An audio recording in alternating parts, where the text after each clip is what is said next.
Hello, welcome to the Holistic Healer Podcast, a podcast dedicated to all things holistic. I am your host, Cheryl Lee. Today, Loren Lockman is back for part 2. Loren is the founder of Tanglewood Wellness and Academy for Vibrant Living. Today, we debunk some of the current narratives around water fasting, as well as a full Q&A from some of my subscribers. Enjoy the show. Hello, everyone. Welcome back to the Holistic Healer Podcast. I'm your host, Cheryl Lee. And today I'm super excited. I have Loren Lockman back on the show for part 2. He is the founder of Tanglewood Wellness and Academy for Vibrant Living in Costa Rica. And on our last interview, we covered all of your backstory and your journey. And if anyone's interested, they can refer to part 1, where we go all over those types of things.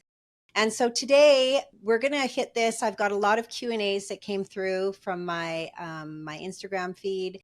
And then I also have some other things we're going to talk about, some counters to some books out there that are, you know, espousing that they have the ideal way of fasting. And then also the dry fasting piece. We'll get into that right away. So So I posted a reel not too long ago. If any of you did not see it, it basically was Loren talking about how dry fasting is really not the way. You had said something that water is like the universal transport medium, something to that effect, correct. Right? Yeah, nothing leaves the body without water. Yeah, and that there was no real evidence to support that dry fasting would be superior in any way to water fasting.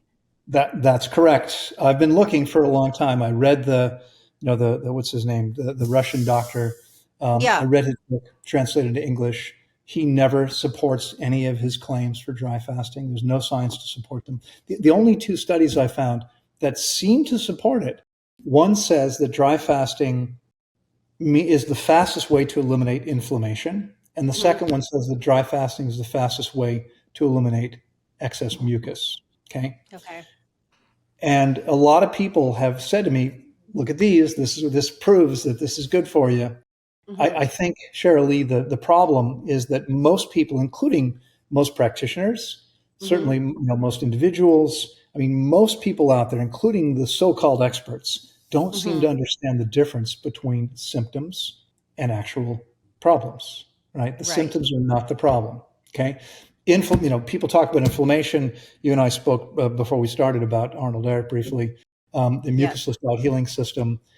Mucus is not the problem. Okay, the problem is that whatever one's doing that's causing mucus, but the body creates the mucus on purpose. If you're eating mucus-forming foods, they don't form the mucus, the body does. And the body does this because it's trying to protect you from something. So, for instance, hot peppers contain capsaicin, which burns the tissue. The body creates mucus to encapsulate the capsaicin so you can get rid of it without it harming you. This is a positive thing. So we don't want to eliminate the mucus by artificially drying it up. That's if you wake up with a head full of mucus, what do people do? They go and take something that dries up the mucus. Are they better off? No. Your body's virtually infinitely intelligent and created it for a reason, on purpose. It was there for a reason, to help you. Inflammation is no different. Inflammation is no fun. Okay. I used to be, some people would say maybe still just a tiny bit of an adrenaline junkie. Skydiving, small airplane, motorcycle, quadricycle, rock climbing, mountain biking, etc. Surfing. And I've been injured many times. And if I injure my knee I rolled my quadricycle a few years ago. So I banged up my knee. My knee is swollen. Now the inflammation is uncomfortable. Do I want to get rid of that as quickly as possible? No. My virtually infinitely intelligent body created the inflammation in order to it's there because the body's bringing blood and lymph to the area to allow it to heal faster. Okay, I don't want to suppress the symptom. I want to get rid of it, but I want to get rid of it only because my body's actually healed it, not because I've suppressed the symptom. Dry fasting suppresses the symptoms. It suppresses the mucus. It eliminates the mucus and eliminates the inflammation because the body is severely dehydrated and can't afford to send all that liquid mucus or inflammation. It can't do that. We're not better off. Okay. And as I think I may have mentioned when we spoke about this before, I apologize. I do these podcasts sometimes and don't remember what we've said before. That's okay. That's okay. Exactly. We can repeat if we have to. Thank you. The issue is, I mean, as soon as we get these people, they come to us. I have someone fasting. I have several people fasting with me now that had some experience dry fasting, and they mess themselves up. First of all, we see the average client eliminating many, many pounds of old hard material. We probably spoke about this. Yeah. It's, typically, according to a Danish paper, 5 to 10 kilos, 11 to 22 pounds from people between 25 and 50. It's about right. Most people who are 50 or 60 are going to have around 20 pounds of stuff or more. Right. We see a lot of it leaving people's bodies. And if we dehydrate the body, what happens when people dry fast is that stuff gets super hard and dry. And so it becomes much harder to get rid of, to eliminate from the body. Okay. Right. Whether it's from the colon, it's through the urinary tract. I mean, again, we both know of several people. I knew 6 of them that I can think of dead now from dry fasting. Okay. Yeah. And in most cases, it was probably because their kidneys shut down. Because when you're dehydrated enough, see, the kidneys are filtering your blood 60 times a day. And if there's not enough liquid there, if your body can't make enough urine because you're so dehydrated, all the garbage in there winds up actually damaging the kidneys. And so usually what's happening is the kidneys wind up shutting down. If you're dry fasting and you're dehydrated enough, your body can't detoxify. It can't, because whether it's through the skin, whether it's through mucous membranes, whether it's through the breath, it all depends on water. If there's not enough water to move the stuff out, it doesn't go anywhere, because it's the going somewhere that's uncomfortable. That's what symptoms are, is your body detoxifying. Suppress the symptoms, no detoxification. You feel better, people think they're well. Okay, but suppressing symptoms doesn't make one healthy. A lot of people have no symptoms. That doesn't mean they're healthy. Yeah, right. Where did this like the dry fasting, it feels like it's just been over the last like 2 or 3 years where it's really come to be this popular, like the greatest, latest, newest thing that's kind of being pushed everywhere. Like, where did this come from, do you think? Well, I think Filanov is the name of the Russian doctor. I think he probably was the one that really popularized it. And it's based on a very simple notion, okay? If you've ever seen, and we talked about this briefly too, but if you've ever seen an animal fast, whether it's a cat or a dog or it's an animal in nature, if they're badly enough injured or sick enough, they will lay down and refuse food. If it's your dog or cat, you can put the food right in front of them. They won't touch it. They instinctively know not to eat anything. Now, most of the time, they won't drink anything either. And so people say, well, animals in nature don't drink when they fast. And I was talking about this. I was doing a full-day seminar in Gdansk, Poland 6 or 7 years ago. And I was talking about this very subject, and a man raised his hand, one of my participants. And I called him, and he said, Loren, he said, I am a large animal veteran. He said, I agree with everything you've said except for one thing. Animals in nature, he said, you're right, they typically don't drink water when they're fasting. Unless they're dehydrated, in which case they go and seek water. Okay. See, animals never, ever say, you know what, for the next 10 days, I'm not going to eat or drink anything. Right. What happens is their body says, stop eating, you need to heal, or you need to detoxify, whatever it is. Most of the time, they don't need to drink water. Why? Because unlike humans, they've always eaten their natural diet. Right. They didn't grow up eating potato chips and corn chips, toast and dry cereal. They've never strayed away from, Every animal in nature eats a diet that's high in water. And so they're walking around fully hydrated or close to fully hydrated all the time. Over the last 18 and a half years, we've measured at Tanglewood the hydration levels of well over 6,000 people. Everybody is dehydrated. Some people severely, some people very severely, most people, just really badly dehydrated. That's because of the way people eat. And again, stop me if you've heard this one before. My favorite way to explain this is corn chips. Okay. You've eaten corn chips? Unfortunately, yes. Not particularly wet. I'm guessing the juice wasn't running down your chin. No. Corn chips, as it happens, aren't completely dry. Okay. They're actually 3% water. I did the research. They're 3% water. Okay. Now, when they come back out of your body, are they as dry as when they went in? You better hope not. Yeah. That would be pretty uncomfortable. Okay. Yeah. Very. They go almost completely dry. They come out, stool is 75% water. They're taking water from the body.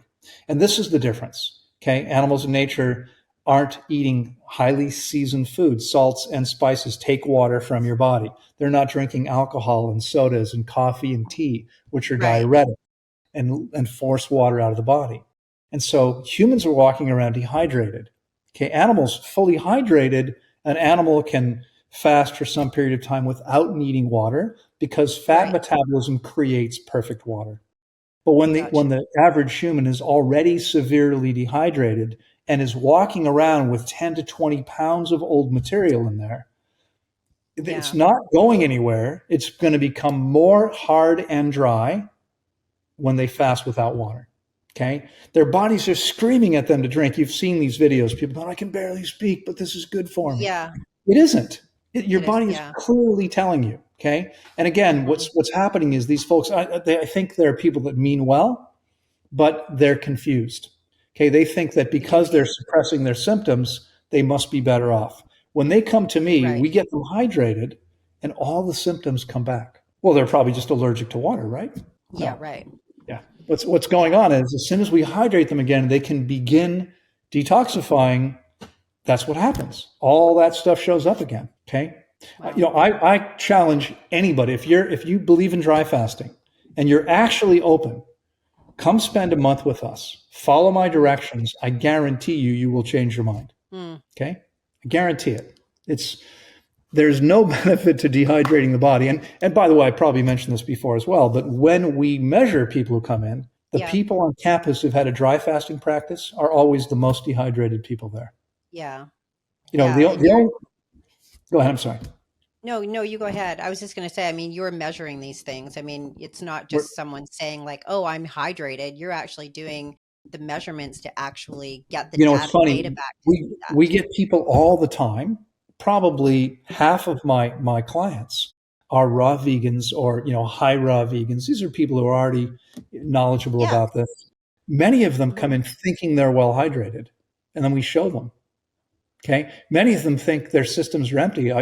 Someone yesterday who's fasted 4 or 5 times before for 40 days, has eaten, close to perfectly for many years, thought I'm pretty hydrated. My system's clean. I'm talking to her going, look at these numbers. Okay. This shows us, proves to us. I mean, we see body fat going up. Okay. 3 weeks in, she's now 30. Oh no, this is it. This is day 40. This is day 40 of a 40-day fast. Yeah. Day 40 and saying, see how your body fat went up here, 15 times in the last 40 days? How does your fat go up when you're consuming only water? It doesn't. What these machines do is they see any mass they can't account for and they think it's fat. It's going up because you're rehydrating this old stuff stuck in the intestine. Got you. I mean, last night, nearly more than 5.5 weeks after her last meal, she had a massive bowel movement. Wow. Huge. Okay. And this isn't, there are people, oh, come on, that stuff doesn't exist. Come spend a month with me and you will know for yourself. And in the meantime, believe whatever you want. Doctors say, believe whatever, I don't care, believe whatever you want. Come spend a month with us, follow my directions. I guarantee you will change your tune. Yeah. It never fails. Yeah. Well, the data doesn't lie, right? And it's not just the data. I mean, again, there's videos on my YouTube channel. The experience. Yeah. Well, exactly. But we see people coming in with these deep crevices in their face and these deep lines. By the time they leave us, they're much softer. And if they stick with the program, they'll disappear in 6 to 12 months in many cases. Yeah. Okay. We're getting people hydrated. There are people out there saying, no, water's bad for you. Water dehydrates you. Okay. That makes absolutely no sense. That makes no sense whatsoever. Yeah. Water can't dehydrate you. Every species on the planet drinks water if it can. That's what they do. Animals in nature, like in the jungle, they'll drink when they find clean water. Absolutely. Yeah. Okay. There's nothing wrong with water. It's just that when, what happens, again, why do people believe that? And I hear this all the time. Water dehydrates you. No, it doesn't. But when you drink water and you're dehydrated, if you start to rehydrate some of the stuff, guess what it does? It begins sucking up water in the same way that a dry sponge doesn't absorb much. But when you get it damp, now it really absorbs. Yes. That's what's going on. That's a good analogy. Yeah. So one of the pushbacks, I'll call it, I guess, when I did post that reel was that the person said that they felt that dry fasting is a way to choke off the microbes that would typically take up to 3 to 5 days if you were using water. But by dry fasting, you can circumvent that, basically the fast track to killing the bad microbes. So let's talk about that for a moment. Okay. So there are no bad microbes. Okay. Okay. Let me share a quick story with you. I realize time is always of the essence here. That's okay. When we were in our first location, I started Tanglewood. I bought a big house in a neighborhood of big houses just outside of Washington, D.C. It happened to be the neighborhood where my high school was. It was interesting. Okay. My friends, some of my friends grew up across the street and down the street. Anyway, my neighbors, who were mostly empty nesters, twice a week would put 5, 6 full garbage cans at the end of the driveway. And I thought, what are these people consuming? Yeah. Okay. I would go to the organic market and buy food for myself and my clients that we were feeding in canvas bags. I don't buy a lot of stuff. So twice a month, I had half a trash can at the end of the driveway. And I noticed something interesting. All those days, let's say 6 days per month, that I did not have a trash can at the end of the driveway, the garbage truck didn't stop at my house. Isn't that fascinating? Here's what I discovered from that. It may sound obvious, but here's what I realized. Yeah. Garbage men don't create garbage. Right. Garbage attracts garbage men. Okay? Bacteria are nature's garbage men. There's no such thing as bad ones. Okay? What happens is if you have the garbage they want, they're attracted to you. When we fast correctly with water so the body can detoxify, we eliminate the garbage and the bacteria have no interest in us, which is why I don't get sick in 35 years. Okay, even though I work with sick people all the time. Right. Okay, we don't need to worry about the microbes. It's not an issue. I told my little brother, who's a doctor, many, many years ago, you can inject me with live HIV. I later changed my mind because I realized, only not because I have any concern with it. I really don't. I'm not even sure that viruses exist, but because if they do, I didn't want to pass it on to a partner whose immune function might not be quite as robust as mine. Got you. Okay. I'm not concerned about anything. There's no situation I'm going to, like when I go to a wedding, there's always that person who says, don't come close to me. I got a cold. Give me a big fat kiss. Yeah. Okay. I'm not worried about your microbes. They're not an issue. Okay. If we're starving off the microbes, we're killing the microbes. What are we doing to ourselves? Yeah. Remember, in fact, and I'm not sure how many people are aware of this, but it's estimated, we don't actually know the number, it's estimated that we have 75 trillion cells in the human body, roughly. Yeah. Okay? Mm-hmm. And 750 trillion bacteria. Wow. Which we depend on for our survival. Okay? Much of our immune function is given by these bacteria. They're not harming us. Okay? We don't have to kill them off.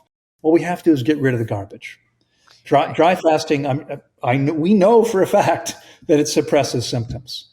I know for a fact that as soon as we hydrate that person, that we can see they haven't accomplished anything beneficial. Right. Okay. Good. I love that analogy. It's simple and it makes so much sense. And I think the other thing that was brought up, which you kind of just went over, was that someone had said, no, dry fasting accelerates like kidney detoxification. That's part of the reason why you would do a dry fast is because the kidneys will detoxify so much quicker and they'll be so much cleaner, if you want to say, quote unquote, cleaner in the end than by using water. Yeah. Well, it's probably true that they're not getting any less clean once you're dead as a result of destroying your kidneys from dry fasting. Dry fasting will destroy your kidneys so they can never get toxic again. Okay. But I mean, look, this is, and I apologize. I don't mean to step on anyone's toes. I tend to be rather direct and straightforward, and it pisses I love people it. off sometimes. It's okay. I love it. Honestly, this is kind of silly. Like this is kind of like kindergarten, really. Look, let's say I were to take, I don't know, a half a cup of sand and pour it into this glass. Mm-hmm. Okay, or maybe even, let's say, a teaspoon of sand and pour it in the glass. Maybe it wouldn't be a big deal. What if I reduced the volume of water by half and then put the same amount of sand in it? Okay. Oh, look, I'm detoxing much faster. There's more stuff in my urine. Mm-hmm. If you reduce your urine output by making yourself dehydrated, it's going to be heavier. It doesn't mean you're detoxing faster. What it means is you're damaging your kidneys, which are very sensitive. Okay, we're never meant to be dehydrated. There's no benefit to doing that. That is exactly what happens. Okay, I'll challenge anyone who dry fasting to prove that they're not making themselves severely, dangerously dehydrated. Yeah. In fact, I'll share something else with you. Yeah.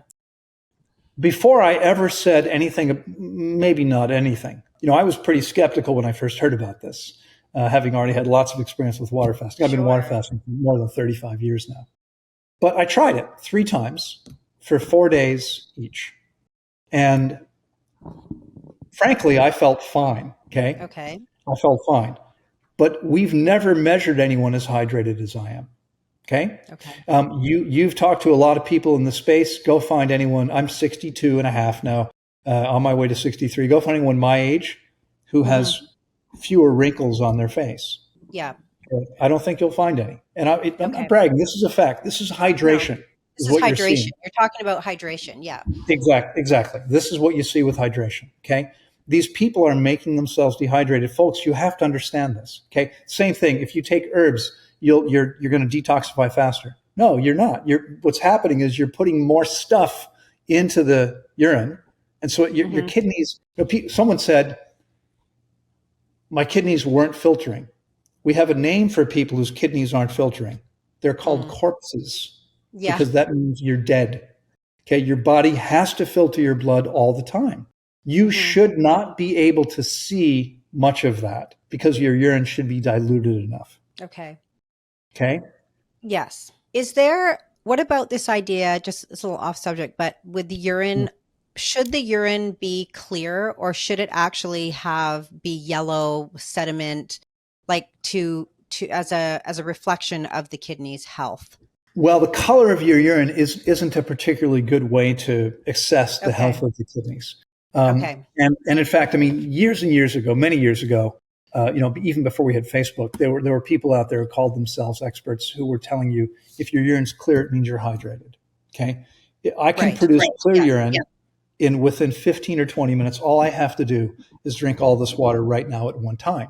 Because what happens is it goes into in your mouth, down your throat, into your stomach, okay, and into the small intestine where it is absorbed into the bloodstream. If all that water comes into my bloodstream right away, my body says, this will kill me if I don't immediately throw it into the bladder. And so if you drink quickly, you pee it right out again. Okay, you're losing electrolytes because your body doesn't have time to reclaim them, which is part of the kidney's job. Okay. So it goes into the bladder and your urine's going to be clear. If your body is clean enough and you're eating a high water content diet and sipping whatever water your body needs, it won't be very much. Your urine will be clear to very, very light yellow. Okay. If it's heavier than that, it says something not about the health of your kidneys, but about the level of hydration you're consuming. Now, even if your kidneys are perfectly healthy and you're relatively well hydrated, but you eat a bunch of stuff that you probably shouldn't be eating, your urine will get darker temporarily. So there's many things that can affect the color of the urine, but it's not a good way to assess the health of the kidneys. Okay, cool.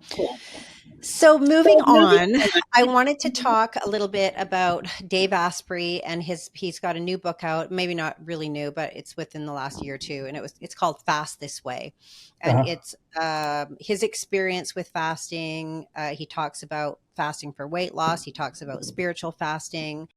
And so I thought one thing he talks about in the book is this idea, before we get into the fasting piece, because you speak a lot about hydrating foods and that we should be eating, mainly fruit diet, lots of hydrating foods prior to fasting, definitely for sure to get the body hydrated before going into a fast, right? Not well, just that. It also happens to be what belongs in the human body. Right. Exactly. Yes. So he's putting out this idea that we need to have metabolic flexibility and that we should be going in between a ketogenic diet and a high carbohydrate diet so that our bodies will remain flexible metabolically. And by doing this, our experience fasting will be much less painful, full of symptoms. So he's basically saying that a ketogenic diet is mimicking a fasting state because we're using ketones for our fuel rather than glucose. So why don't we start there? Because I was kind of like, that kind of had my arm hairs raised a little bit. When I first saw you, I thought, her arm hairs are raised. What's going on there? I know, they're like standing. I just said that and they're already standing up again for a second time. So it's a trigger. Yeah. Okay. So, I don't know Dave, of course. I know who he is. I haven't read the latest book. Yeah. I told you earlier. But the idea makes no sense. I mean, every species on the planet fasts when it's sick enough or badly enough injured. 25 million of them all do exactly the same thing when sick enough or badly enough injured. Okay. None of them need to be metabolically flexible. In other words, every species simply eats its natural diet and then goes into the fast when they need to. Having worked with thousands of people eating a raw vegan or high raw vegan diet, I can tell you for myself, it's funny. One of the things that often happens, so we take breaks at Tanglewood. This is going to stop happening probably within the next year. I now have an MD on staff. I'm training her. I'll be training a second MD as of April, I think, sometime in April. So we'll start working. And the goal is for me to stop working 16 hours every day and be able to replicate. We're going to open 2 more locations over the next few years, and I'm going to spend more time writing and speaking. But in any case, where was I going with that? Ketogenic diet, right. metabolic flexibility. Right. So when my clients show up, I mean, we book from Saturday to Saturday. Today's Monday, so we have, I think, 7 or 8 people, maybe more, who completed a 4-week process, 21 days fasting, a week of refeeding on Saturday and left, and a bunch more people were pretty much completely full all the time who filled those spaces. So today I had my second conversation with 7 or 8 people who were only on the second or third day of their process. Okay. And some of them are already complaining about aches and pains and headaches and nausea and various symptoms that occur because their bodies are detoxifying. Okay. When the body's clean enough, so when we're closed, we take these breaks, these session breaks, and that's when I have the most time to be active, to be physically active. So it's not unusual that just before we open, I'm coming back with some kind of an injury because I got slammed by a big wave last January or 2 years ago, rolled my quadricycle and broke a couple toes and, banged up my knee. And so we opened a session. This happens once every couple of years. We opened a session maybe a year and a half, 2 years ago, and I was fasting. I actually just begun my fast like the same day they arrived. And I was going to fast for 4 or 5 days, until I felt better. But then I thought, it's been a while since I've done more than 4 or 5 days because I don't fast anymore to detoxify. I don't need to, eating optimally. But I thought I'll go ahead and I'll keep going. So I went 10 days. And on the 11th day, I said to my group at lecture time, every day at 11 o'clock, I give a lecture. And I said to them, I just broke a 10-day fast. And they were all shocked because I had plenty of energy. I looked and felt exactly the same. The truth was I felt perfectly normal. When the body's clean, you feel fine. Right. Okay. And so Dave Asprey is, maybe in his case, going from whatever he's normally eating, which, I mean, you and I both know he's the bulletproof coffee guy. Yeah. And so if you're drinking coffee, which is coffee contains fairly high amounts of carcinogenic acrylamide. And then we're going to add, is it butter or coconut oil? I forget what he puts in there. Butter or ghee. Yeah. Okay. So whatever we're putting in there, no, thank you. If we're going from whatever Dave Asprey probably thinks is healthy into a fast, his body, maybe he feels better going into a ketogenic diet for a while, but there's not really good information on the health benefits of ketogenic. There are lots of people out there claiming it, but the research doesn't support those claims whatsoever. Okay, and it's interesting because Cheryl Lee, our bodies, obviously we have body fat. You and I are both fairly lean, right? As happens when people take care of themselves. And yet either one of us could fast easily for 6 weeks and probably 8 weeks. Okay. We have body fat, okay? Ample body fat. When we begin fasting, the first thing that happens is for the first 8 to 12 hours, when your body's looking for fuel, it goes to your digestive tract where it's going to find some sugar. After that 8 to 12 hours, whatever's in there is not useful. It goes to the liver for glycogen, which is a storage form of glucose. Once we've depleted the 8 to 12 hour supply of glycogen in the liver, we don't touch muscle glycogen while fasting. The body then converts muscle to sugar. It's 3.5 days before there's any significant amount of fat metabolism. Right. Why? Because our bodies, the human body, prefers to run on sugar. We're not made to run on fat.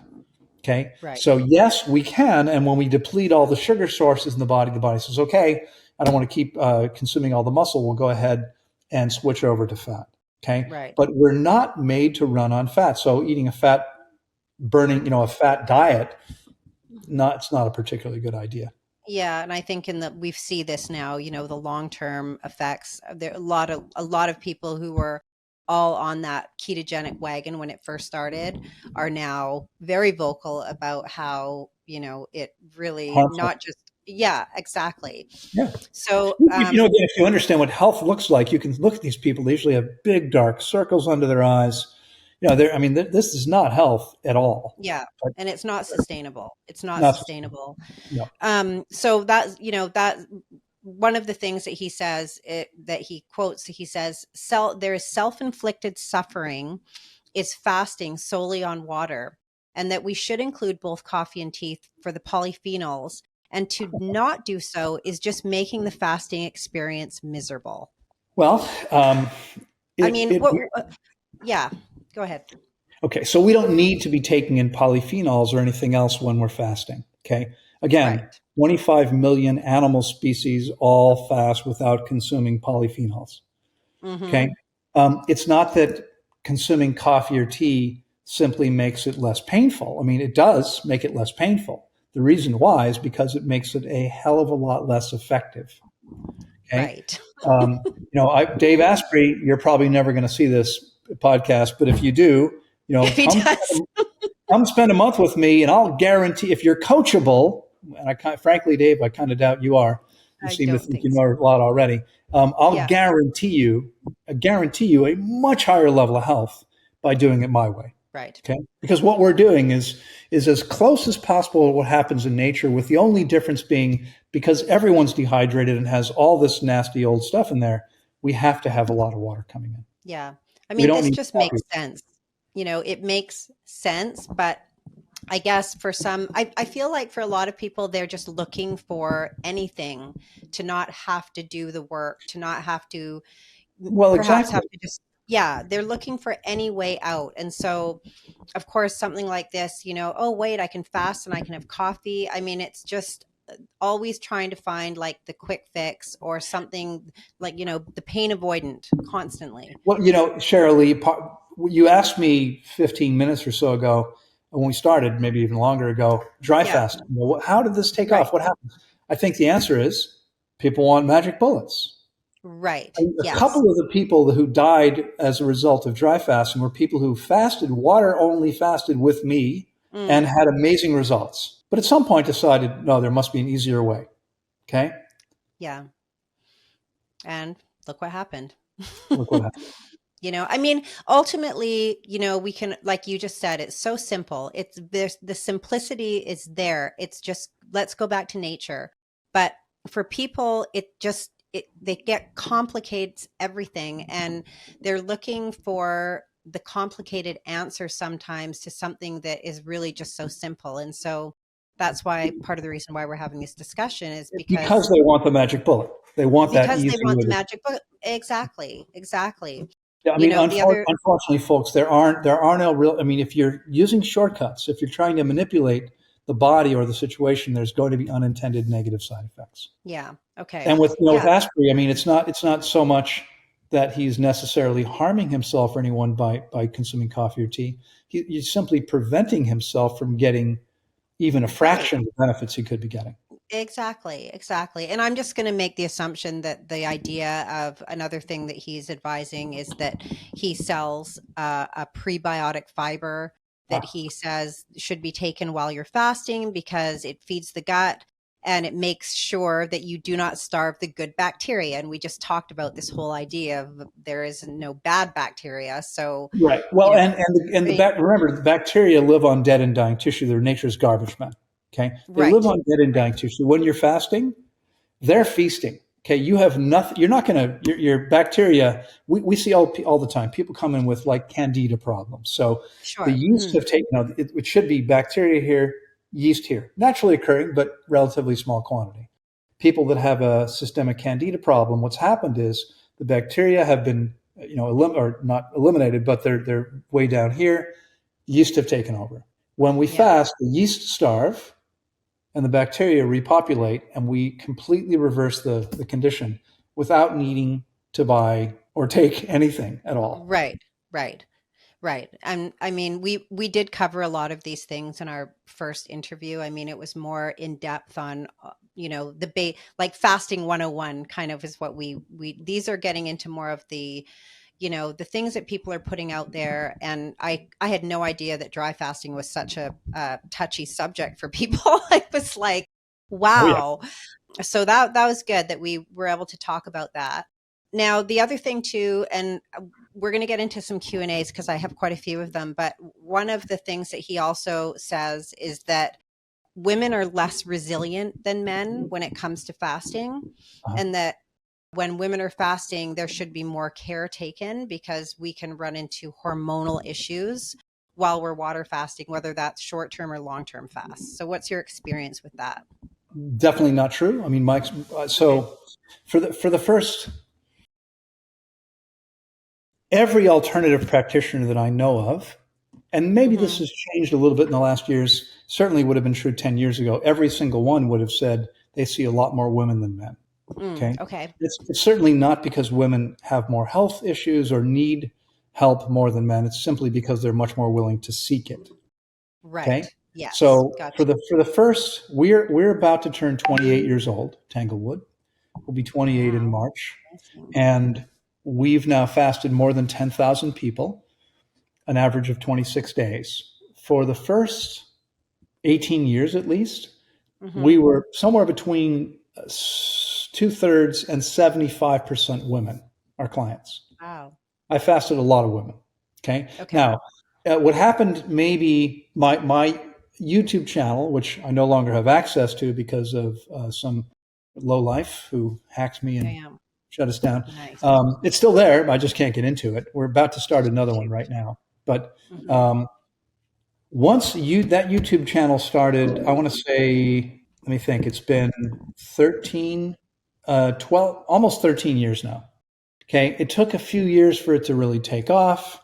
So maybe for the last 7 or 8 years, we've seen about 50-50 men and women. Okay. They're most more YouTube viewers are men than women. Right. At least that was always true. It's Uh-huh. interesting because my Instagram followers are mostly women. My YouTube followers are heavily men. When YouTube started to get much bigger, we've now had many millions of views on YouTube. we started seeing a lot more guys showing up as a result of it. Okay. But I've fasted a lot of women. We see no problems with women or hormones. It's not an issue. Every single species on the planet, male and female, the body is made to fast. I mean, there may be some issues, but things, or things that people think are issues. I mean, one of the things that happens, of course, is women have a monthly cycle, at least up to a certain point in time, and fasting can affect that. Some people say, oh, if you I've seen a lot of women up in arms because they stopped having their period for 2, 3, 6 months. That'll happen. Right. If you get lean enough. That'll happen if your body's detoxing sometimes. Is it a problem? No, not at all. It's going to come back when your body's ready for it to. If you're lean enough, your body says, you know what? Getting pregnant now would possibly endanger the life of the baby and maybe the mother too, if there's not enough reserves here to take, to handle both lives, to feed both people. Maybe it's better to not do that. So we'll just turn things off temporarily. Not a problem. We're going to see sometimes women's cycles affected, but I can't tell you how many women have told me that they were told they wouldn't be able to get pregnant because they were too lean after fasting, and they usually get pregnant much more easily. There were issues before. Get the body clean. It's amazing how things work. So we've never seen any evidence of any real negative impact. I mean, effect, of course. It's affecting everything, including hormones and cycles, but that's not a problem. Okay, cool. So let's get into some of these questions because I've got quite a few of them. So I think it's Adam. He's wondering, why is it that it's common in his experience that after 2 weeks of fasting that we would vomit, that when there's nothing, the body's only taking in water. Why do we see vomiting happening once you get kind of into the 2 weeks and beyond? Okay. So first of all, it is entirely typical for that to happen if your name is Adam, apparently. But it doesn't happen. Oh, it doesn't happen. Okay. No, it's not. It's not happening for most people, Adam. I would guess that maybe 10% of our clients vomit ever while fasting. Okay. So it's the vast majority don't do that. People do get nauseous, though, and it's really the same cause. It's just how bad it gets. What's happening, there's usually one of three things going on. The first one is, remember, the body creates mucus on purpose to protect you from something it doesn't want in the bloodstream or in the body. And so the mucus is there to encapsulate something so you can get rid of it without it harming you. We create a lot of mucus in the sinus cavity while you're sleeping, and even during the day, it will drip down your throat and wind up in your stomach. Okay, so it's sitting in the stomach. Now, when we eat, some people have mucus, they have this all the time. In fact, I won't mention a name, but you mentioned a name today. I hear this guy talk, and I can hear the mucus in his head all the time. Okay. That means there's something that this person's doing that they shouldn't be doing, because everyone has mucus sometimes in certain conditions. But if it's constantly present, there's choices that you're making that aren't serving you. All right. Okay. So when your body's detoxing, there's going to be some mucus produced in most cases. In many cases, it will often. Now, when we're eating, as I said, every time you finish a meal, finish digesting that meal, pyloric valve opens and the stomach contents drop into the small intestine. Okay. But water can pass without that valve opening. And so when you're fasting, if you're making mucus up here and dripping down your throat, it's going to build up in the stomach. And every time you drink, it stirs it up. And if your stomach is very sensitive to that, that's going to make some people feel nauseous. And we know this because the first thing we'll usually see when people vomit is mucus, water and mucus. Okay. Now, the next thing that can happen, I have somebody who has vomited twice in the last 3 or 4 days. It's her second fast with me, second time for 30 days. She is now on day 16. And both times in these last few days, what's come up is bile. So as the liver is cleansing, it's dumping bile. And most people need to cleanse the liver because the liver is the primary organ of detoxification, right? It breaks down toxins. The reason that alcoholics wind up with liver problems is because the liver's job is to break down all the poison, including alcohol, which is a cellular poison.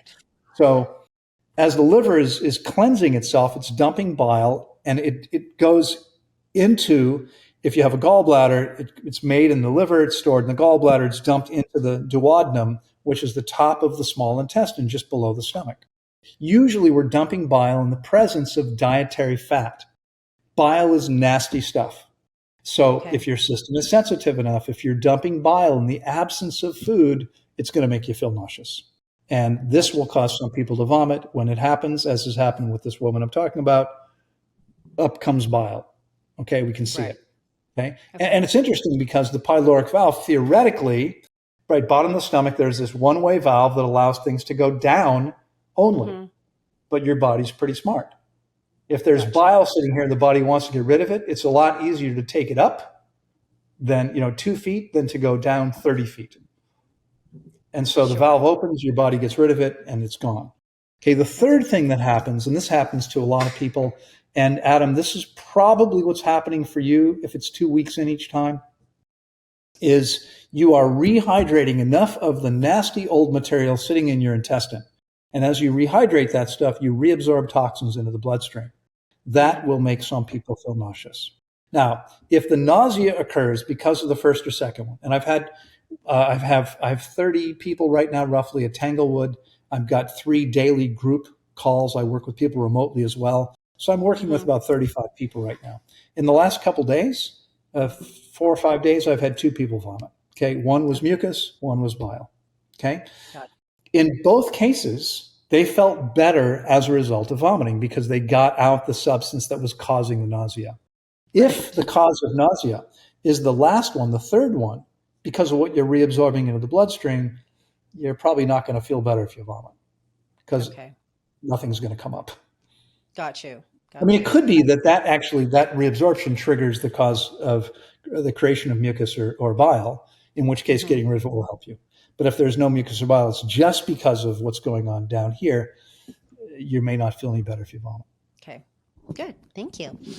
So Becky's asking, so she's interested in learning more about how to use water fasting, specifically in relation to a woman's monthly cycle.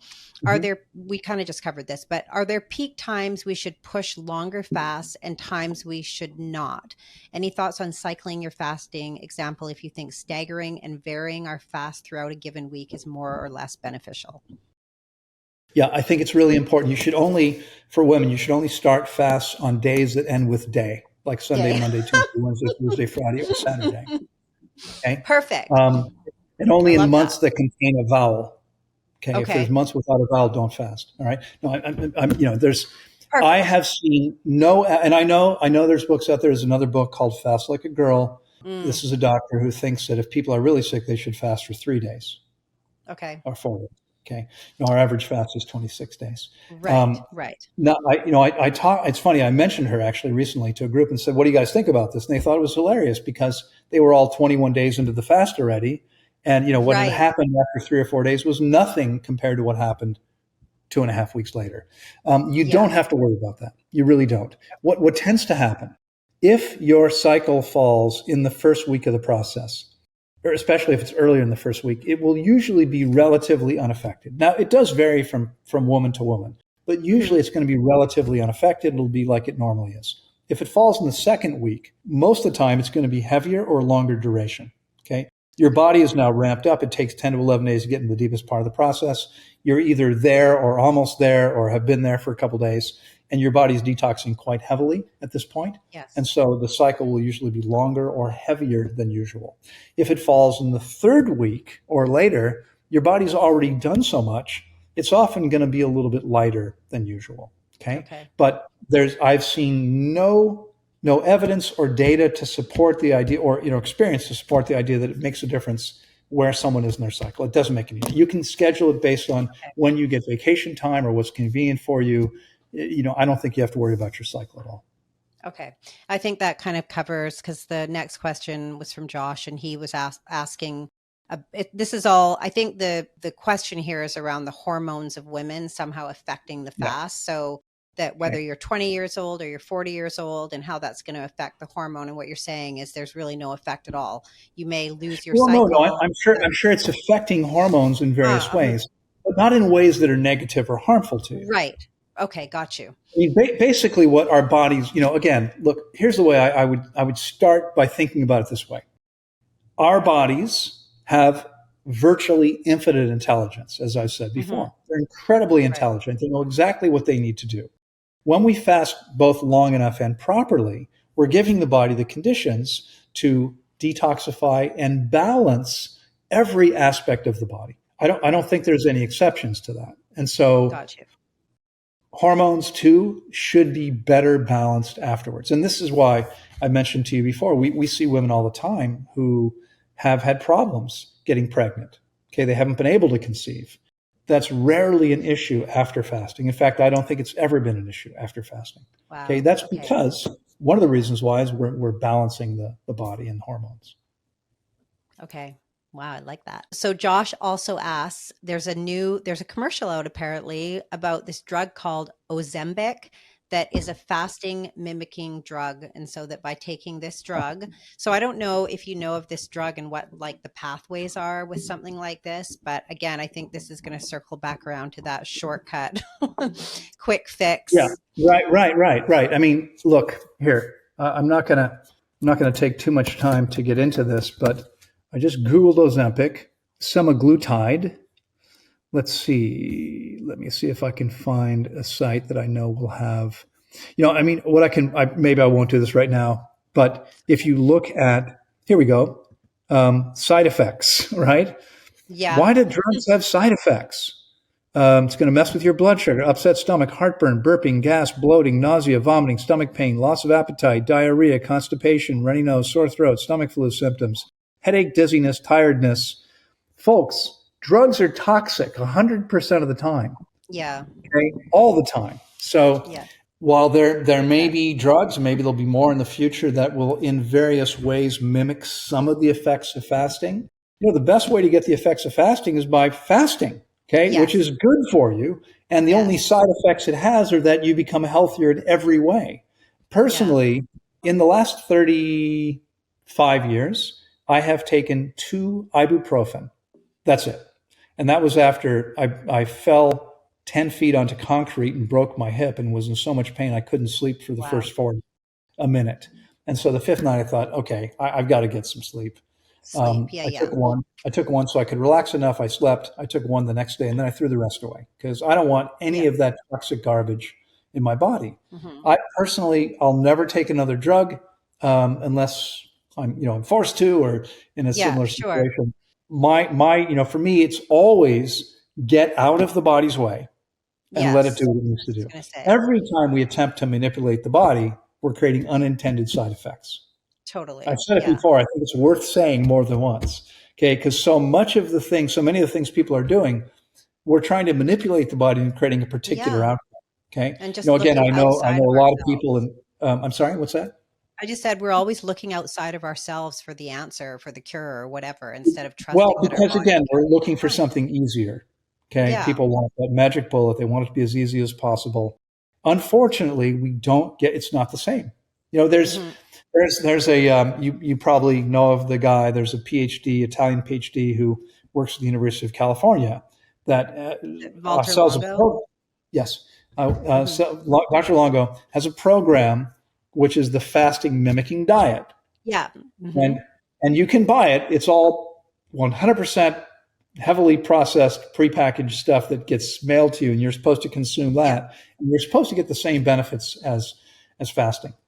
Years ago, during our fruit festival, which is, by the way, the 23rd of February to the 1st of March, shameless promotion there. Love it, though. An amazing event. So I got an email from a woman about 2 weeks before the event, and she said, "Loren, I don't know if you remember me. I fasted with you 2 years ago. I'm going to be doing a yoga retreat an hour from Tanglewood the same week as your festival. I'd love for my husband and son to see Tanglewood, to see this beautiful place where I spent 4 weeks. Would it be okay if we played hooky a day from the yoga retreat and came up?" I said, "Absolutely. Come one of these days. There's a couple of days we're not there. Some of the day. Here's the days we're there all day. Come any day you want to." So we agreed on when she'd come, and they showed up just as I was about to give a lecture in the morning. And someone asked me about the fasting mimicking diet. So I explained how if you take in a single calorie or nutrient, you're not fasting, and the benefits are not even a fraction of what you get if you're actually fasting. And when I was finished, this woman raised her hand, and she said, "Loren," she said, "before I fasted with you, She said to the group, I came here a couple of years ago and fasted for 21 days. It was the single most profound and beneficial thing I've ever done for myself. Right. She said, I live an hour or less from where Dr. Longo works at the University of California. Mm-hmm. And a year before I came to you, I did his program with him in his lab. Fasting was 1,000 times more powerful. Okay. Folks, there's no shortcuts. No shortcuts. Yeah. You can mimic it, but it's not the same thing. That's our t-shirt for today. We're going to paste that on a t-shirt. No shortcuts. It's our bumper sticker. Right. No shortcuts. So here's another probable shortcut question, but I'll ask it anyway. So Charles asks, thoughts on taking things like wobenzime or serapeptase or just enzymes during a fasting period, long fast, again, for the acceleration. Yeah. Yeah. Charles, you probably already know what I'm going to say. Again, you can't take anything while you're fasting, only water. Okay. You can drink spring water. You could use reverse osmosis water if necessary. If you can't get spring water, I'd always rather have spring water. The fact that it contains inorganic minerals is fine because your body doesn't see those as nutrients. You actually need them to be there, to be present in the water, which is why I personally would never use distilled water. I bet that pissed some people off too last time. Sure, of course. But I wouldn't take anything else. Okay. I wouldn't, I definitely wouldn't recommend taking anything. Again, look, there's a concept we haven't discussed today, but I think it's important to discuss. Sure. Yeah. Shirley, do you wear glasses or contacts? I have to wear reading glasses sometimes. Okay. Yeah. I mean, you probably know people, everyone here knows people that have been wearing glasses, for many years. And if you ask these people, from the time they started wearing glasses, did their vision improve? Now, of course, they can see better with their glasses on, but if they take them off, has their vision gotten better? No. In fact, what tends to happen is every year or two, they need a stronger prescription. Yeah, okay? Right. When we give the body a crutch, it becomes dependent on the crutch. Okay. Yeah. Personally, Charles, I would never take anything that my body should be producing on its own. Why? Okay. Let's say you want to build big muscles, right? So what do? You take some testosterone or, whatever the form is. Right. The problem is that your body says, oh, you know what? The most efficient thing I can do is get it from the supplement. I'm not going to put any energy into making it anymore. Right. I don't know about you. I don't want to become dependent on substances. Okay. So, and in fact, I was pleasantly surprised. I was researching an article on exercise, on weightlifting for an article I was writing for a magazine. And I get this pop-up ad on this website for a testosterone supplement. And I was like, something caught my attention. I read through and I was like, oh, look at that. That's honest. They said, don't take this every day. Right. They were saying, take some breaks. Why? So your body doesn't become dependent on it. Okay. I don't want to take anything that, when I have someone who, let's say they're hypothyroid, which means their body's not producing the T3, T4 the body needs, the thyroid hormones. If they still have a thyroid gland, they're usually better off not taking the hormone, because if they take the hormone, why would the body start producing the hormones if you're making it easier for it? Yeah, sure. You want, now obviously if you have no thyroid gland because they've surgically removed it or destroyed it with radiation, which is what they tend to do, then you may need to take it. Okay. Right. Maybe for the rest of your life. In essence though, it's creating a lazy body, right? Exactly. Yeah. It's because, so there's a law called the law of efficiency, and it says every species wants to get the most benefit for the least amount of effort. The body's not going to work to produce. I mean, look at this. Almost every species on the planet, the vast majority of animal species make vitamin C in the body. Right. We don't. Why not? Because we're meant to eat fruit. And as fruity as we're getting plenty of vitamin C in our diet.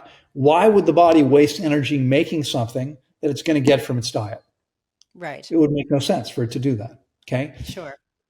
Most animal species, carnivores and omnivores, make uricase, which is an enzyme that breaks down uric acid, which is a byproduct of protein metabolism. Right. People eat a lot of animal products. They have a lot of uric acid in the body and can wind up with things like gout, which is a uric acid problem.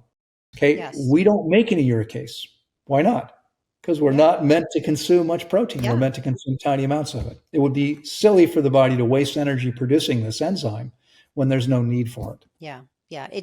This is just when you speak about these things, it just feels so, of course, this is common sense. But again, people are lost in the weeds on so many things. So Jason J. Insta asks, people with Lyme disease have done long fasts without getting much better. Any pointers? Well, the key is, of course, is to fast properly. We've honestly, I don't think we've ever seen that. I mean, we have a lot of people with Lyme disease. Lyme disease isn't so unusual, and they almost always see dramatic benefits. So the key with fasting is to fast properly. And there's a reason that virtually every so-called expert on fasting from time immemorial has said the same thing. Fast for more than 5 or 7 days, only with experienced guidance. You have to know what's going on. The woman I mentioned to earlier who had this massive bowel movement last night in the middle of the night on her 39th, her 40th night. She had this massive, or 39th, whatever it was. She's fasted many times before. And I think she's reasonably comfortable. The money's not an issue. She thought it would be nice to come to Paradise and try fasting there instead of where she lives at home. But what she said to me now several times is, oh my God, I can't believe how much more powerful this is than what I've ever done before. And I've probably heard the same thing 5 times in the last week, because probably half of our 30 clients at Tanglewood tried fasting on their own at least once, some of them many times. They all say the same thing. This is much more powerful. Why? Well, because having done this more than 10,000 times, I've figured a few things out. Okay. Yeah. It really makes a difference. If you're not getting enough water, if you're getting too much water, okay, if you're not getting enough rest, if you don't know what the symptoms mean. I mean, I get people that say, I remember years ago, a guy called me up, a client of mine who lived only an hour from the center when we were still in the US. And he called me and said, Loren, I'm fasting on my own. I couldn't afford to come to you. I'm fasting on my own. He said, but I've got all these, like he was freaking out because he had all these symptoms. So I said, okay, no worries. I'll come by later on when I have some time. So that evening I drove by his house and someone let me in. I walk into his bedroom and there's this guy lying on his bed, like paralyzed with fear, literally. Okay. Fasting is about resting as completely as possible. How much rest do you think this guy's getting? Right. Yeah. If you have competent guidance, it makes a whole world of difference. Okay. You have to know what you're doing. I'm now fasting a woman, actually refeeding a woman, who contacted me already a little ways into the fast. I don't normally take people on once they've started. Why? Because now I've got to fix all the problems they've created.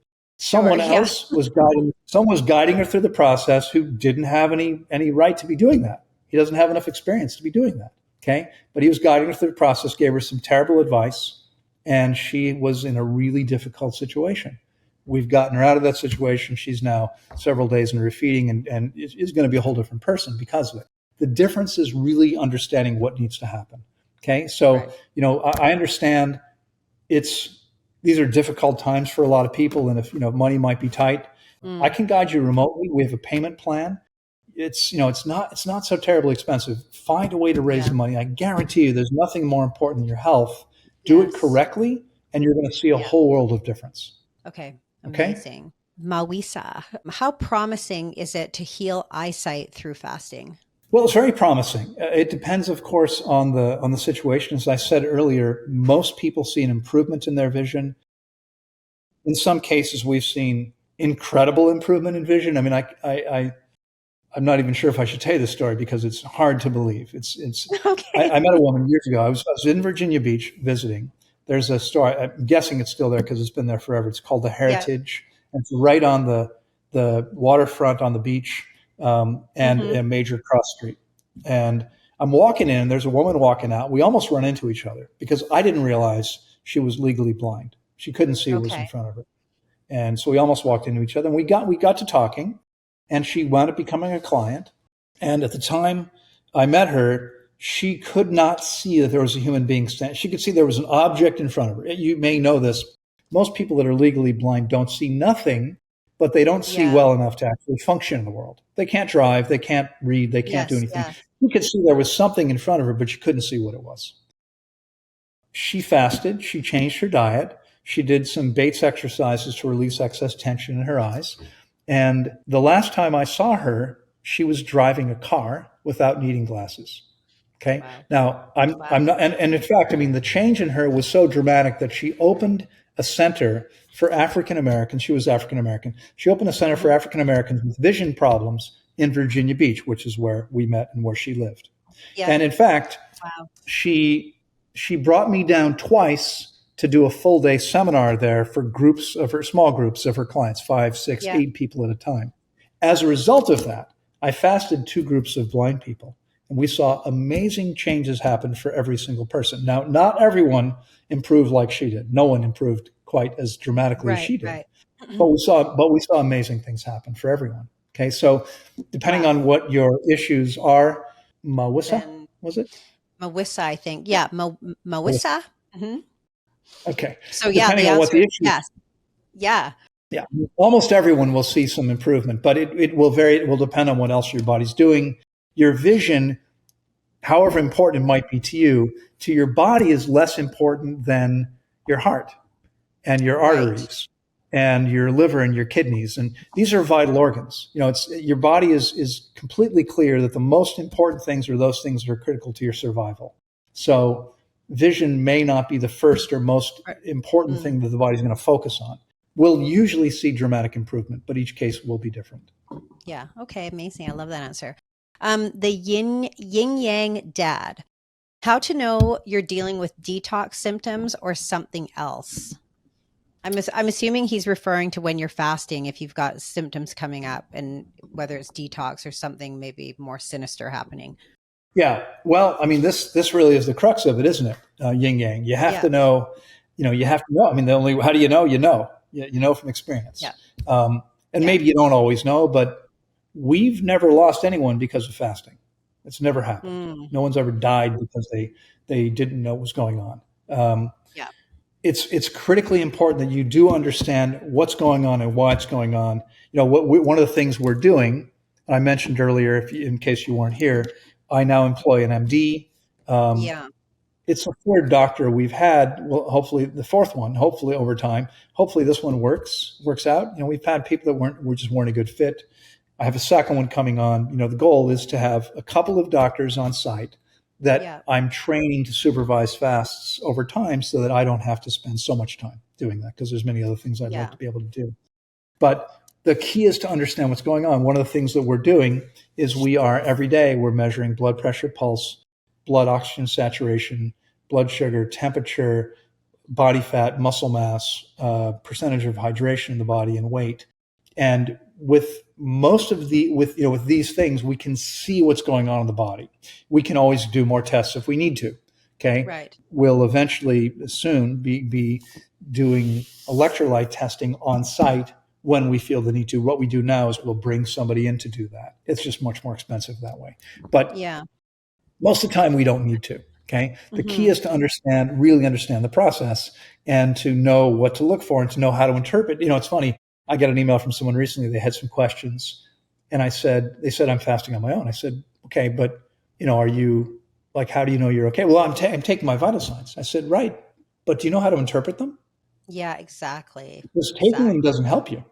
Okay. What is it? If something isn't where you think it should be, what is that telling you? What do you know from that? If you don't understand what that means, it doesn't really help that much. So honestly, I mean, I know this sounds self-serving. People, you're just trying to get more business.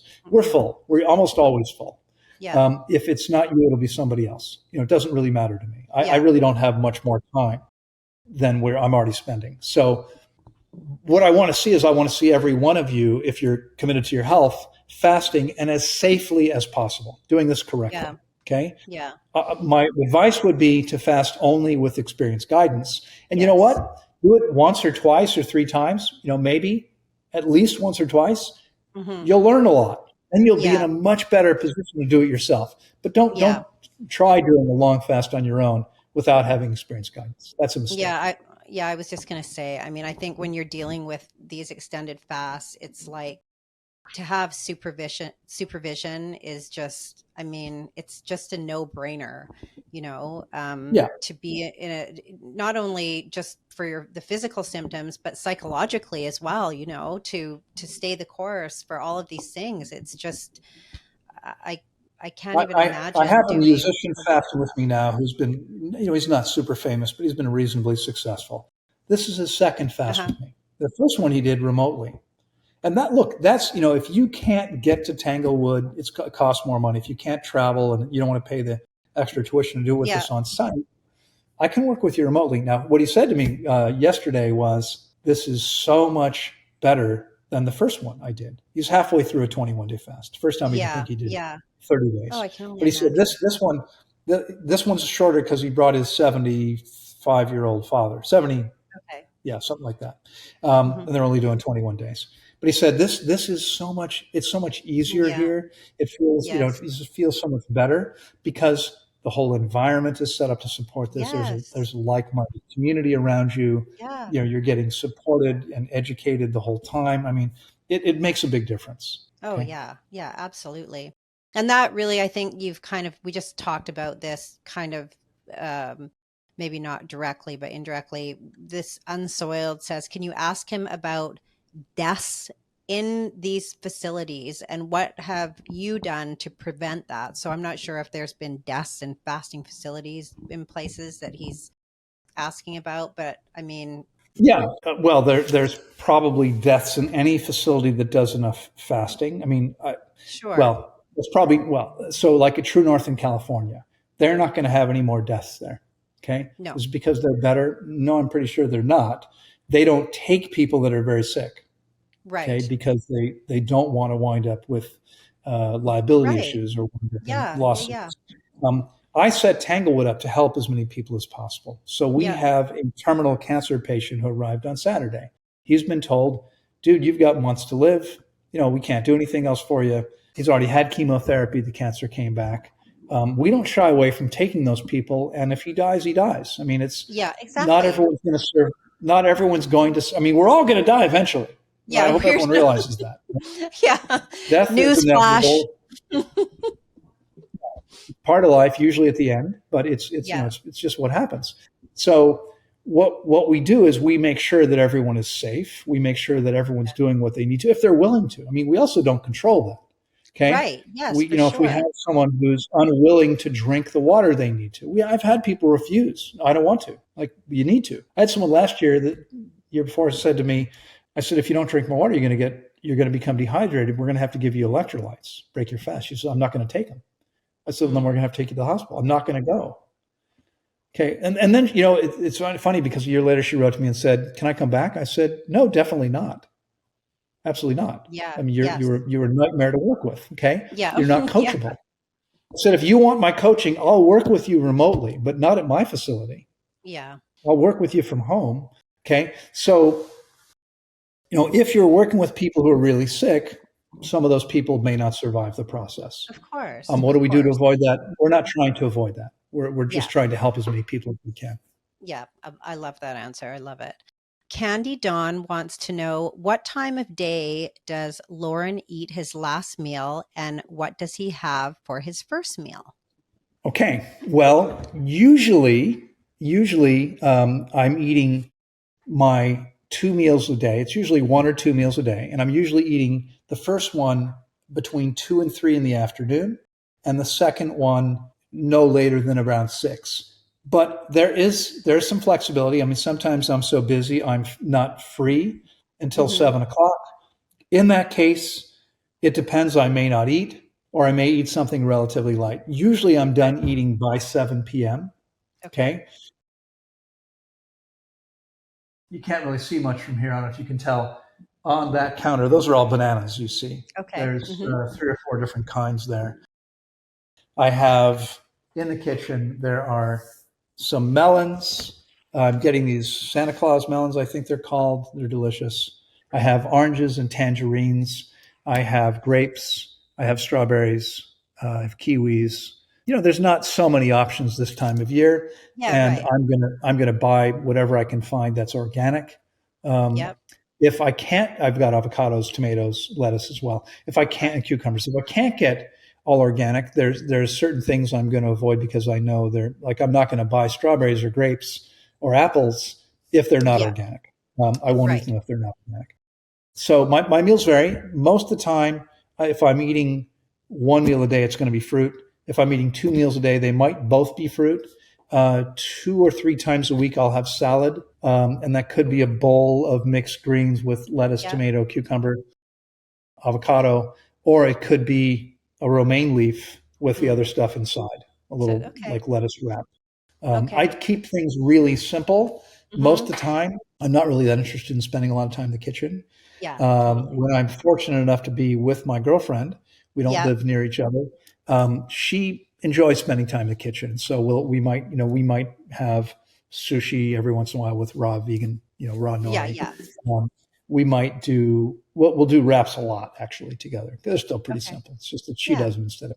Okay. And she also asked, how much water do you drink personally each day? Well, it's changed over time. If you look at videos I made like 6 years ago, you'd hear me saying I don't drink more than 1 to 2 liters a week. Now I probably drink closer to somewhere between 500 milliliters, 16 ounces and 32 ounces, or 500 milliliters and 1 liter per day. The difference is I now talk a lot more than I used to. Okay. I'm giving normally from 6 or 7 in the morning until 3 o'clock in the afternoon. I am talking with clients or giving a lecture. And some days I'm doing something after that, like now. So like right now, I've been still slapping talking. my gums for the last 10 plus hours now. And when I'm doing that, when you talk a lot, I find I'm not drinking very fast, but I do continue to sip water when I'm talking a lot. Yeah, me too, because it makes your throat feel dry. Deweg Terug says, what are the signs of a lack of electrolytes, and what is the best natural way to fix this? Okay, that's a great question. And, we do sometimes have people that wind up with electrolyte problems. It's hard to avoid. Honestly, we make it more challenging because, again, if you look at True North, they'll tell most people only drink when you're thirsty and don't drink more than about 2 liters a day. Now, here's the problem. Nobody there eliminates old hard material. Okay. I have a dear friend who worked there, an MD for 9 years. He doesn't believe mucoid plaque exists. Everyone who fasts with me knows it exists because they all eliminate it unless they don't drink enough water. And then they know it still exists because their roommate is in pain in the bathroom removing the stuff out. Okay. And so if you drink a lot more water, our clients are drinking anywhere from 2 to 4 times as much water as people at True North are. And that's what's necessary to get the stuff out. It does mean you're more likely to wind up, potentially with an electrolyte problem.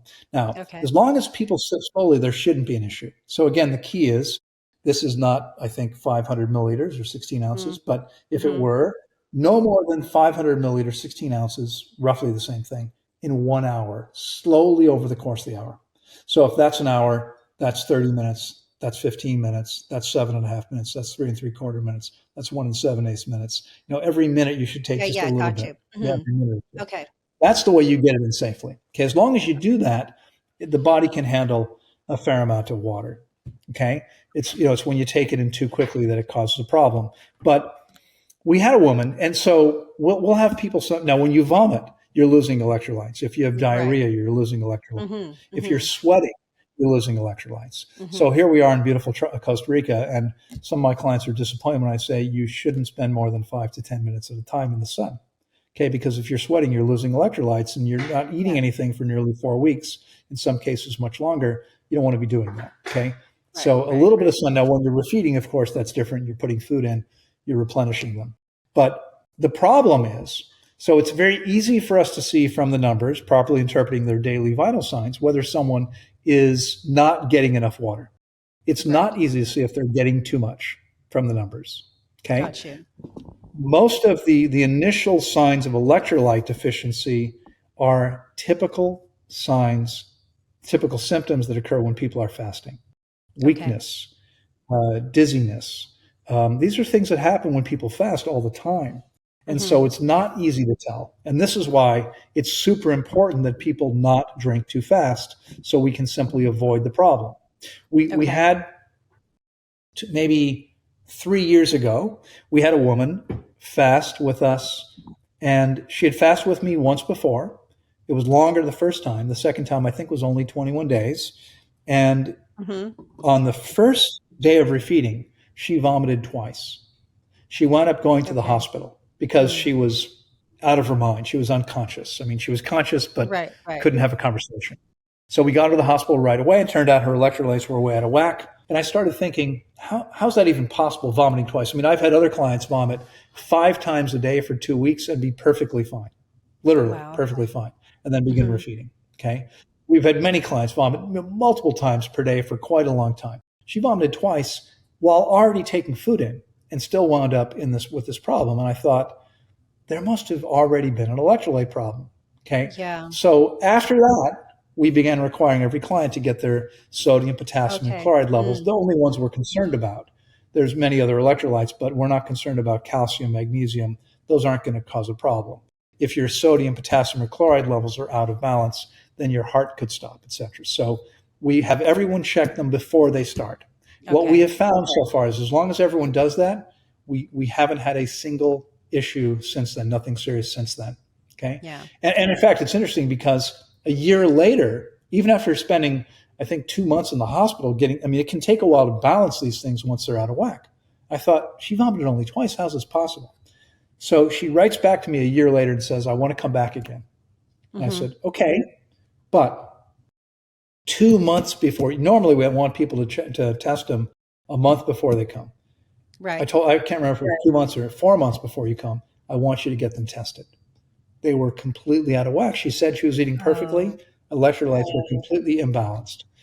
Super low sodium, super low chloride. So I said to her, look, celery juice every day. Now, I don't normally recommend juices, but in a case like this, it's a good way to get it in without resorting to actual salt, right? We need the sodium and the chloride. Celery contains a fair amount of it. Celery juice, it's more concentrated. Celery juice twice a day, every day. And a month before you come, you test again. She tested again. She was fine. She did the third fast, no problems. Okay, that's the key. So we want, as long as we're starting with healthy, with safe electrolytes, we should be fine. As long as we're not drinking too fast, not drinking too little, because if you get dehydrated, it's going to imbalance your electrolytes, or have ongoing vomiting or diarrhea. If you do, we may have to have those tested. Okay. And I know you just mentioned you're not a big fan of juice fasting, but Rello 322 wants to know if a juice fast is necessary for transitioning to a water fast or even a raw vegan diet. Yeah, is juice fasting necessary? It's a great question. Juice fasting is never necessary. Okay. Okay. It's never necessary. You can do it if you want to. I did a lot of it before because that's what I first learned of, and that's what I knew of, and frankly, it's a lot more approachable, right? It seems much less radical. It was something I could wrap my head around. I did a bunch of it. I've come to understand that juices are far inferior to whole foods. And so I don't recommend drinking juices. We don't ask anyone to do juices before they come. What we do is we ask everyone to spend 3 or 4 weeks if they can. I mean, we have people sometimes, we have an open space. We had someone should have shown up on Saturday. They had a problem, couldn't get there. Someone else just wrote to me and said, do you have space? Yep. We now have one open space. You could come on Saturday. Yep. Well, they're not going to have time to prepare. Got you. And it's okay. We fast people. We fast a lot of people who aren't willing to change. Okay. They come eating all the garbage they've always been eating right up until they fast. They're going to have a more uncomfortable process that way. I wouldn't recommend it. The woman I mentioned earlier that was challenging, I gave her she had plenty of time and I gave her the instructions on exactly what to do to prepare for her fast. When she showed up, she began vomiting right from day one and super nauseous and vomiting. And I finally, after a few days, I said, what did you eat before you came? And she looked kind of sheepish. She said, well, for the last 2 weeks, I've only eaten donuts. Oh my goodness. I said, okay, well, that's not what I Wow. ask you to do. I mean, Yeah. you put yourself in harm's way that way. So, Yeah. it's going to be much more comfortable for someone, or much more uncomfortable for someone, let's say, if they don't make better Of choices course. before they come. Yes. But they won't necessarily be in danger. For most people, they're not going to be vomiting. They're just going to be Right. uncomfortable. Right. Okay. So what I would have someone do is to eat as close to optimally as possible. This means mono meals, focusing on high water content fruits. I pointed out Mm. I've got various kinds of bananas there, including a whole bunch of my favorite red Cuban bananas. But if you're pretty dehydrated, like most people are, you'd be better off focusing on things that were relatively high in water as opposed to Yeah. things that were relatively low in water. Okay. Sure. Sure. Yeah. And Okay. simple I love salads, that. mono fruit meals, Yeah. simple green salads. Yeah, sure. I mean, I guess if you decide to eat donuts before, like, there's ultimately going to be some consequences there. Oh, yeah. Um, Oh, yeah. okay, this is going to be the last one. So, have you ever had a gallstone get stuck? And if that does happen with gallstones, how would you approach something like that while fasting? We have never had anyone had a gallstone get stuck. Let me think about that. Actually, now I don't remember, because this was many years Okay. ago. If this was a kidney stone, more than 20 years ago, Mhm. kidney stone or a gallstone, I don't recall. The best way, I remember this person, I think it was a kidney stone. I remember her being on pain and me putting my hands, I'm a Reiki master, and Yeah. I gave her some Reiki, and she immediately relaxed and Okay. ultimately was able to pass the stone on her own. If someone's not able to, I mean, unfortunately, what I would do is I would give people various different tools to help them relax. I mean, when I say Mm. tools, I mean breathing technique, a meditation technique, for someone that needs that. There are various different yoga poses to help people relax as much as possible. These are the kinds of things that I would do to encourage someone Okay. to attempt to allow the body to pass this on its own. Because otherwise, what they would typically do is go to the hospital, get some medication, and we would want to avoid that if possible. Yeah. Okay. And, I think that's I really think helpful. I'm sure you would agree too with this. We've had an hour and a half conversation here. And really, I think the takeaway is, like you said at the beginning, like, just get out of the way of the body, allow the body to do what it knows how to do. Would you, like, Exactly. that's really the foundational piece, isn't it? It really is. I mean, our bodies are amazing. They're Yeah. it's funny because I think so many people have this idea that they're going to get older, they're going to get sicker, they're eventually going to die of disease, and that's what happens. No Mm. surprise. It doesn't have to. Yeah. Okay, we don't ever have to have Yeah. heart disease. We don't ever need to develop cancer. Our bodies are meant to stay healthy and live much longer than most people do. I mean, perhaps Yeah. 50 years longer than most people do. I think is Hmm. really truly possible, and at an incredible high level of health and vitality. So Right. the key really is to get out of the way, give the body a chance to cleanse and heal, learn to meet your body's needs the way that nature intended. That means eating properly. It means drinking the right water. It means avoiding all the garbage out there. Yeah. And there's so much more, but I mean, these are really the key things. And if we do those things, Yeah. it's amazing how healthy we can be and how well we can function. So you spoke about is this going to be happening in the near future, that you're going to be opening up some other clinics? And are those clinics going to be in Costa Well, Rica? Are they going to be in different areas of the world? no. Okay. Yeah, the idea is to make Tanglewood more accessible to people who live in other places. Our clients so far have come from 147 countries. Wow. It's typical with 30 people that are now. I haven't counted, but it's typical for us to have as many as 15 different countries represented. I mean, probably more common is at least 7 or 8 different countries. Hmm. Right now, we've got people there from the U.S. and Canada and Mexico and at least 1 or 2 other, Brazil. There's another, I forget which. We have someone from Cuba. We have someone from somewhere else in Latin Wow. America. All over We the have world. people there from England and Germany and a whole host of different countries. And so the next location will likely be in Greece. We have a location. Okay. I have a client who's a good friend who's actually at Tanglewood now. It's his Mhm. third fast with me, and he contacted me a year and a half ago and said, I know you want to open another location somewhere in Europe. I have land on an island in Greece. I think it would be perfect. And Wow. so my girlfriend and I were there for a week back in the spring. It's a beautiful location. He's in the process now of negotiating for additional land around his site. So we have a larger site. That's probably still at least 2 to 3 years away. But Okay. that'll be the next location. After that, we're looking for a site possibly in Bali, somewhere in Southeast Asia Okay. that would serve China and Japan, Australia, New Zealand, all those countries. Okay, because I mean, for people coming from halfway around the world, it can cost quite a bit just to get to us. So we could dramatically reduce the cost of their whole experience if we're somewhere closer by. That's the goal. Yeah. Okay. Okay. Well, we'll keep everyone posted, I'm sure, as to the unfolding of that. And for now, though, the best way for people to get a hold of you, either through your Instagram, your website. Yeah, tanglewoodwellnesscenter.com. You can click on contact us. I respond to those messages myself. You can find me on Instagram. You can find me on Facebook. My existing YouTube channel, I can't respond to, at least not. I mean, I guess I could respond to messages written to me through my new YouTube channel, which I'm just about to launch. We'll have a new YouTube channel up probably within the week or so. Okay. Amazing. Yeah. Well, thank you so much for coming back on for a second time. It's a pleasure, Cheryl. Anytime. Amazing. I really enjoy sharing, so I'm happy to do it. Me too. Me too. Thank you so much. So appreciated.